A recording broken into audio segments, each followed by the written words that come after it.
Memphis Mafia kids. See, I included you there. And got mom and daddy with us here, and we going. Well, I thought I might include y'all this time, but you know, somebody might want to hear what y'all got to say. Not us, but somebody. I mean, we ain't listened to you for all our adult lives and most of our kid life. Why do we want to listen to you now? If you don't close them lips, you ain't gonna be listening to nothing. I'm gonna knock you out. Oh, Lord have mercy. And I remember all the beatings we used to take. I'm telling you, boy, I didn't beat you enough. Not enough. Not enough. They used to, hey, Danny was their favorite. Oh, get down to some serious stuff. Yeah. We're going to have stories for you this week. A little on the serious side. A little serious. There is. This time we're going to talk about the last night of Elvis' life and all. I'd say along about 3:30 in the morning, August 16th, Elvis called out to the house and told me and Joe that he wanted to play a little racquetball if we wanted to play and to get ready and come on out. So me and Joe got ready and we went out there and met him at the racquetball club. Started off with playing racquetball and pinball machines, stuff like that. And me and him got into racquetball and we were playing and he was getting a little bit of a workout, doing pretty good, sweating. And then started out that he started hitting the ball and hit me with it. And believe me, boy, that sucker hit you at storm. So I decided, well, I ain't going to get in front of him. I said, look, I said, that darn ball stings. And he said, well, you're going to have to quit getting in front of me. Well, I'd be plumb across the court. I wouldn't have been no close to him, boy. And he would grab back and he'd hit that ball. And whew. So I decided I'd get him up front. And I got him up front and I'd hit the ball real easy. And he'd run up there to get it, And in a minute, he knew what I was doing. So he turned around and swung. And he hit himself on the shin. And that did it. That was the end of the racquetball playing. And so Drama. we went on out. He went to hobbling and all that. And, sat down on the couch. And he kept saying, dang, that hurt. That hurt. And I said, well, let me see. So he started pulling up his thing. And I said, is it bleeding? He said, no. I said, not bleeding. I said, well, if it's not bleeding, it's not hurting. And then, of course, that's all I had to say. And here comes the racket towards me. And then Joe and Ginger, they got out on the court and started playing some racquetball. And I think y'all played a little while. Yeah, we did. Come back out. And we were having I thought, a really good time. We really were. And then he got down to the piano and he started playing the piano and all. And Blue Eyes Crying in the Rain and Unchained Melody, if I remember right. Those were the two that he sang that night. You can jump in there anytime you want to. I know. I'm just thinking about it, remembering it. It's a lot to Yeah. grasp. Anyway, well, yeah, we wound it all up and we headed back to the house and we went upstairs and I think Joe went on home because the kids was out there and they went to bed. No, I didn't. I waited for you downstairs. You did? Yeah. Yep. And you went up to help him to help him do his hair. Yeah, wash to dry his hair. And we were in his bathroom and I was washing him. We were talking about different things, and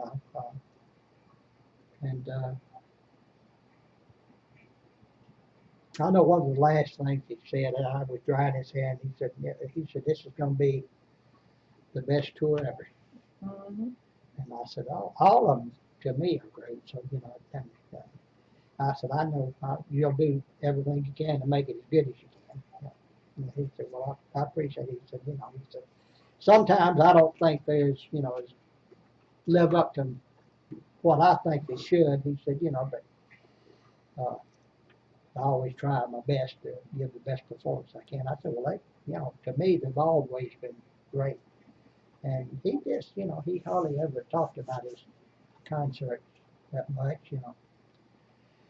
Anyway, I finished drying his hair, and he said, well, he said, look, I think I'm gonna call it a night, and I'll see you later. So Mom left, and me and Joe went home, and I don't know, we just, Can you remember the last thing he said to you? I remember the last thing he said to me was, "Good night. I love you," and I said, "I love you too." And he said, "We've got big things to do. We're going to do big things." And yeah, that's what he said. He said good night, and he said, I'll see you later. I remember that was the last thing he said. But anyway, we went on back out to the house, and we went on to bed. And went to sleep. because it was about daylight. Oh, it was daylight. almost, it was probably about 6 o'clock, I guess, in the morning. No, it was later than that. It was probably about 7 o'clock. I don't think we left the racquetball court till about 6:15 or something like that. And I was probably upstairs washing his hair and all, talking in the bathroom until about 7. So I think we got home somewhere around 7 o'clock that morning. And we had a lot of things to do. It's just so much. You always have a lot to do when you Because we were leaving that night. leaving that night. So we going had to it. pack and All that, and make sure that everything was okay for Danny and Joey. Long, I guess about 12 o'clock, I woke up, and me and Joe, we got up at that time, couldn't sleep any longer. And I went out to the house, and Al Strata was out there, and he was packing some of Elvis's stuff up and all. And I asked Al, I said, Al, is Elvis up yet? He said, no. He said, I hadn't heard anything from him. And I said, well, now I started up the stairs. And I turned around, I said, Al, is Ginger still here? And he said, yes, she's still here. I said, well, then, it's, I will check on him. I know he's all right. So I come back down, and boy, something told me to go up there, but then something else said, well, she's up there, so there's really no need in it. So I turned around, went back downstairs, and I went back home and was getting some stuff done around the house and all, and Joe was packing, and the phone rang, and if I remember right, I think Joey's the one that answered the phone, and it was my cousin Patsy, Elvis's double first cousin, my first cousin. She called, and she said they've taken Elvis to the hospital. Said Elvis is gone. I said, what? And she said, Elvis is gone. I said, what do you mean? He's gone to the hospital? She said, no, Billy. She said, he's gone. So I hung up the phone. The first thing I could think about, Joe, I knew she couldn't because the kids were there. So I ran out and I jumped on my motorcycle. And about that time, David Stanley was coming in his car. So I just parked my motorcycle. I jumped in. I said, David, take me to the hospital. I said, Baptist. I said, Elvis, they're taking him there. And I kept thinking, maybe not. Maybe it's all just a mistake. They thought he was, and he's not. But when I got to the hospital, Miss Cott was at the entrance there, and she said, let him in. He's okay. And I could tell by the look on her face that, something didn't have to say anymore. You know. I went in and there was Joe and Dr. Nick, and I didn't, you know, like I say, nothing else had to be said. And Joe said, he's gone. Dr. Nick said, yeah, said he's gone. And Dr. Nick looked at me and said, you want to go in and see him? And I said, I don't think so. Anyway, that's about it. I know. Lisa called out there and said, and I answered the phone and she said, Joe, my daddy's dead. And I said, no, because I couldn't believe. I mean, it was just like, I couldn't believe that it was happening. It was like whirling. And I said, no, he's just sick. And she said, do you promise? And I said, yes. I said, it'll be okay. It'll be okay. Don't worry. But it wasn't okay. It was, you know. And I remember she came out and got with Joey and Danny, and they had a tree house, and she got up. They went up in the tree house and sat for hours talking. That was a hell of a day. I actually was at the school, Graceland, at football practice. The school wasn't going on during that time, but we had football practice, and I remember Daddy pulling up, and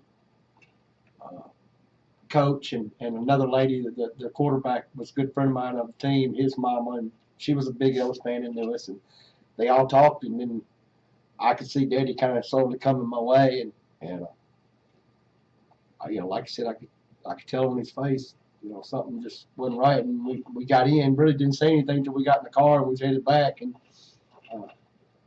you know, that's what's wrong, and he said, you know, he said, Elvis is gone. And I told him, not meaning in a bad way, because Vernon had been sick at the time. And I said, no, you mean Vernon? He's like, no, I mean Elvis. And he just, to grip it, you know, you just couldn't. And then we just really didn't even talk about it anymore, you know, until later, till we got home. But then after that, everything was just chaos. Like a haze, you know, in a way. Yeah. Well, he was the center of our life. You know, that's the only thing we ever knew, you know, and our kids. And that's why now when I hear somebody get on those kicks about him being alive and they here and there, you don't realize how bad that hurts people that was with him and saw him and lost him. You know, that's not funny to us. It's like, and that's like with birthday celebration. We don't mean to be ugly or rude about it, but we hardly ever go because it's like a bittersweet time to us. It's not happy to us. I mean, we you can understand, like you said, we can understand the what it's about, but it's not like that to us. No, it's a different side. And I'm sure a lot of his fans, probably all of his fans, feel that way, and it's a time to come together. But I don't care if I never go to Graceland again. Without Elvis, Graceland is. It's not Graceland. It's not home. Okay. It's not. Well, it's Graceland. It's Graceland. I mean, it's not Elvis. It don't have the same presence. No. Graceland didn't make Elvis. Elvis made Graceland. That's right. Elvis made Graceland a home, right? And and without him, you know, it's a home, but it's not the same. Not his home. I don't know. know. To Graceland. To me, I mean, it's not home, but it's not to. It's not. You go up there and say, well, you know. Our lives are like night and day, like a light switch turned off. And not that we aren't happy with our family, we are. But like I said, we had to go to a whole different area. You know, that was our life. That's all we knew. We traveled with him, lived with him. That's all we knew. Yeah. That's it. And we damn sure miss him. Yeah. Every day. Well, it's like being born again. Every Started day. all Every over day. again, a whole new We had life. to have a whole new life, a whole And enough Different. to go down there. yeah. Yeah, I agree. Well, and a lot of y'all had asked about that, and you know, we don't normally like to talk about it, but I don't. We all can kind of talked and agreed that we do this a little bit tonight, and Yeah. that's. Hey, and I don't know if I should or not. I voted not to, but I got outruled. I don't know if I should, but I just think it's just unacceptable for his fans or any of his family or friends to have to pay to go and pay their respects at his gravesite. I just can't grasp that. I won't ever do it, because we'd have to too, just like everybody else. And I won't do it. I'll remember him and cherish him and love him and all the memories, and the things we have and the things of his we have but I'll never ever pay. So That's disrespectful to Elvis. I can understand, going through the home and all the other stuff, attractions, but not to include the gravesite right in part of the tour, and that's no disrespect. That's just how we feel, and people should be allowed to go up there. Elvis's fans that come from worldwide, Yeah. come here and they, and they have to, they gonna go through gracefully. I mean, it's just, if I was a fan, I know I would. Well, you can understand that pay to do that. Why couldn't, you also have the privilege of going to the gravesite for free of charge? I mean, I'm sure there's some way they could work that out, but get off of that. That's up to Grayson. That's not up to us, so I can't do anything about it. No, I'm just saying I don't think it's fair. I think we're just kind of blowing off a little steam here, and just letting our feelings come out. How we feel. But like I say, that's enough of the downer. Yep. Let's tell them about our shirts real quick and try to get on a upbeat. Yeah. We watched the last video. You heard about how to order a shirt and what. Tell them a little bit about the drawing that you're gonna have today, real quick. Well, we're gonna have the drawing. It's a contest. Contest. It started yesterday, and I also am giving one away, my little personalized cards that I was had made for me, and that'll also be included. Anybody that purchased a T-shirt, it automatically goes into the hat for the drawing and the card and all. Watch the last video. You watch you hear all about that real And quick. I'd like to That say, is a collectible too. Yes, That's a collectible. I'd like to say too, we appreciate all of you that watch and that subscribed. If you hadn't subscribed, it doesn't cost anything. Hit that subscribe button, get on board with us. Hopefully you'll like our stories and enjoy them, and if you do, we'll keep on doing it. Watch these videos, share these videos. Get on the Elvis train. That's right. Here. Hey, say this too about. What are you fixing to say it? I am. I'm going to say that get well wishes for Steve. Steve and Trudy, yes, Steve and Trudy. Steve and Trudy Hagen. We love y'all. Not doing real good. We love you. We're praying for you and everything, and we want you to get well real soon. They're very good friends of ours, very good people, and he's just going through a tough time right now, health-wise. We're behind. So good. With that, and one more last little thing I'm going to say, please give us your feedback. Leave your comments. Let us know what you think. We're looking at some other different type merchandise, but give us some feedback on if you'd be interested in what you might like, and we'll take it from there. But and questions. We'll have questions that a lot of people send in questions, and we'll answer anything. That's right. Almost anything. Anything. We'll answer anything, but it'll be truthful in the way we answer. True. But a lot of people have sent in questions, and they've already been answered in other videos. So go back and look at the videos, and that's why we don't go into them again. We got a lot of. We try to get to everybody, and not that we're skipping you, but if your question, like Mom said, had been asked, we try to send you a note of maybe what video it was in, and then we try to get to everybody because we have new questions coming every day. So y'all just and with that said, what do we always say? We always live up.